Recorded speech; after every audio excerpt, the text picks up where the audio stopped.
Saludos opositores y bienvenidos a otro videocurso del canal. En este vídeo vamos a repasar los artículos del título segundo de la Constitución que regula la institución de la corona y lo hace en sus artículos 56 a 65.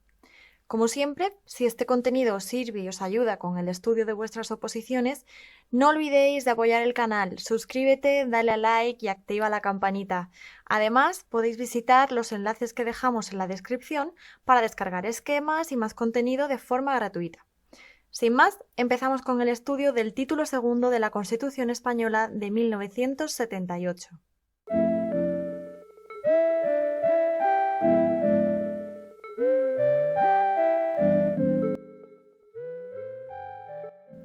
Comenzamos con el artículo 56, que desarrolla la figura que ocupa el rey en nuestro Estado. El artículo dispone en su apartado primero que el rey es el jefe del Estado, símbolo de su unidad y permanencia, arbitra y modera el funcionamiento regular de las instituciones, asume la más alta representación del Estado español en las relaciones internacionales, especialmente con las naciones de su comunidad histórica, y ejerce las funciones que le atribuyen expresamente la Constitución y las leyes. Aunque en siguientes artículos seguiremos viendo competencias que asume el rey, en este artículo se nombran las más importantes, o las que le dan sentido a la institución de la corona en España, proporcionándole al rey la jefatura del Estado, la misión de arbitrar las instituciones y otorgándole la más alta representación del Estado en las relaciones internacionales. En su apartado segundo señala que su título es el de Rey de España y podrá utilizar los demás que correspondan a la corona. Aunque el artículo no lo mencione, en el Real Decreto 1368/1987 sobre el régimen de títulos, tratamientos y honores de la familia real y de los regentes, se dispone que el rey recibirá el tratamiento de majestad. El apartado tercero establece que la persona del rey es inviolable y no está sujeta a responsabilidad. Sus actos estarán siempre refrendados en la forma establecida en el artículo 64, careciendo de validez sin dicho refrendo, salvo lo dispuesto en el artículo 65.2, aunque eso lo abordaremos al final del vídeo. Ahora, para no perder contexto, saber simplemente que los actos del rey serán siempre refrendados, es decir, firmados o por el presidente del gobierno o por el ministro que tenga competencias para ello. Pero existen determinados actos del rey que no necesitarán de refrendo, que serían los que tienen que ver con el nombramiento de los miembros que componen su casa, y que, como ya digo, lo veremos al final del vídeo. Bien, sigamos con el artículo 57, que regula la sucesión en el trono y establece en su apartado primero que la corona de España es hereditaria en los sucesores de Su Majestad, don Juan Carlos I de Borbón, legítimo heredero de la dinastía histórica.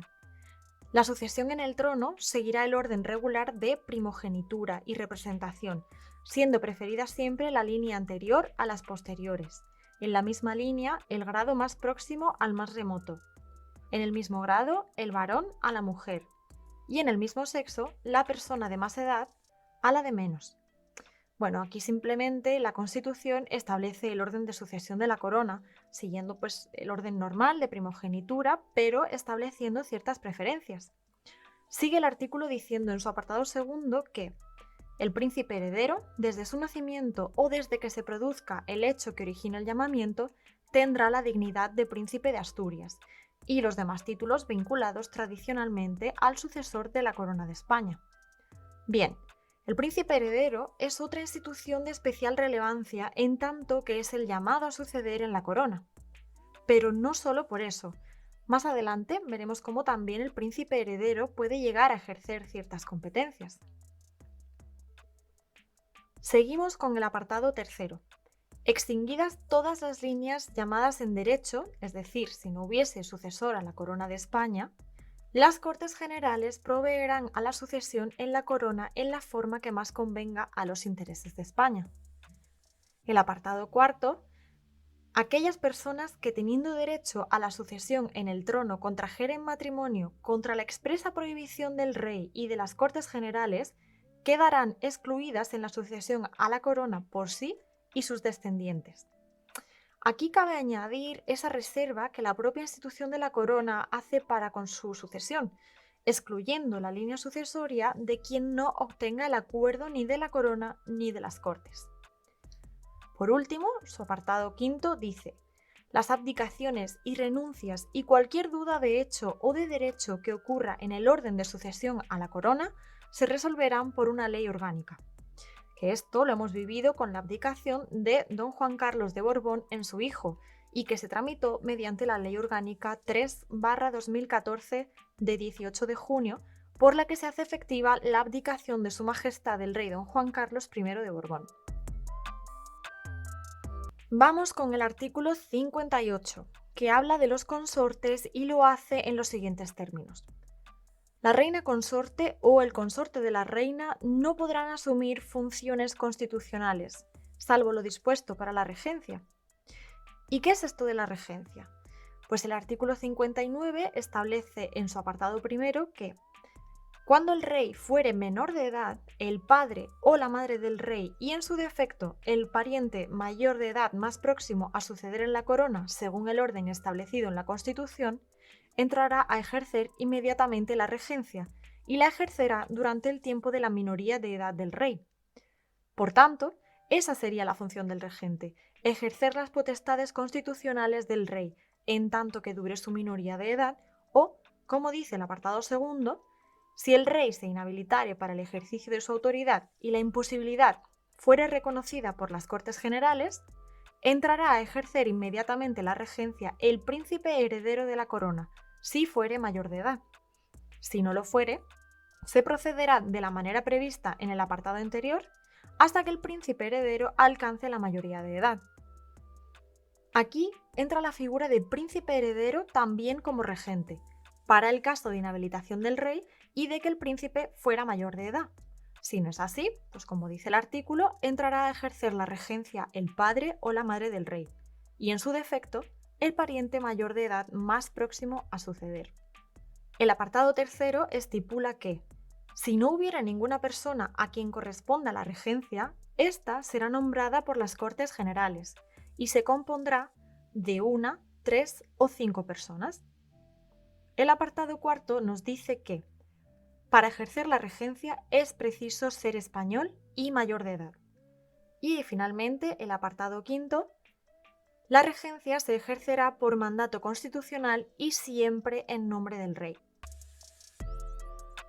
Pasamos ahora con la tutela, que es una institución parecida a la regencia, pero en este caso no se enfoca en la figura del rey como jefe del Estado, sino en la propia persona del rey.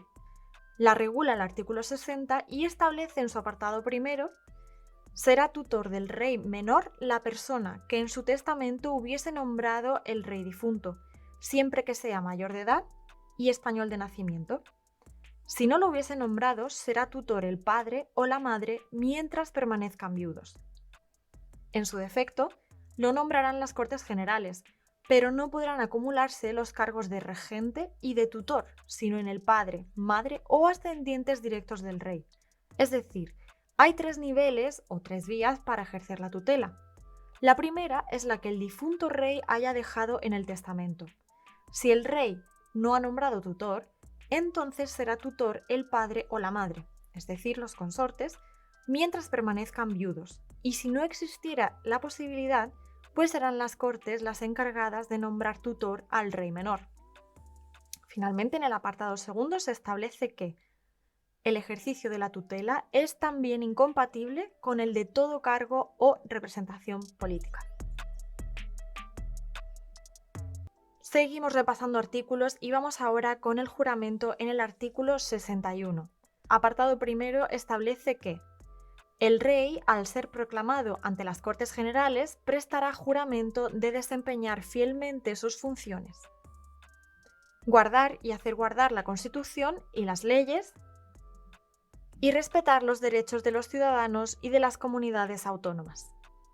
El apartado segundo establece que el príncipe heredero, al alcanzar la mayoría de edad, y el regente o regentes, al hacerse cargo de sus funciones, prestarán el mismo juramento, así como el de fidelidad al rey.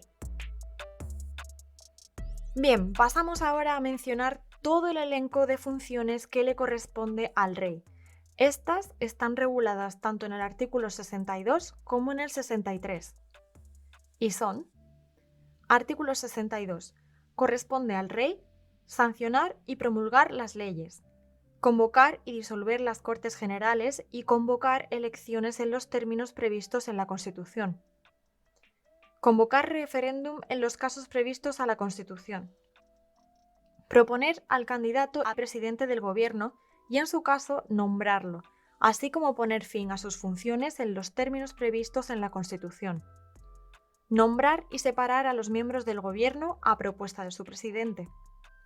Expedir los decretos acordados en el Consejo de Ministros, conferir los empleos civiles y militares y conceder honores y distinciones con arreglo a las leyes. Ser informado de los asuntos de Estado y presidir, a estos efectos, las sesiones del Consejo de Ministros cuando lo estime oportuno, a petición del presidente de Gobierno.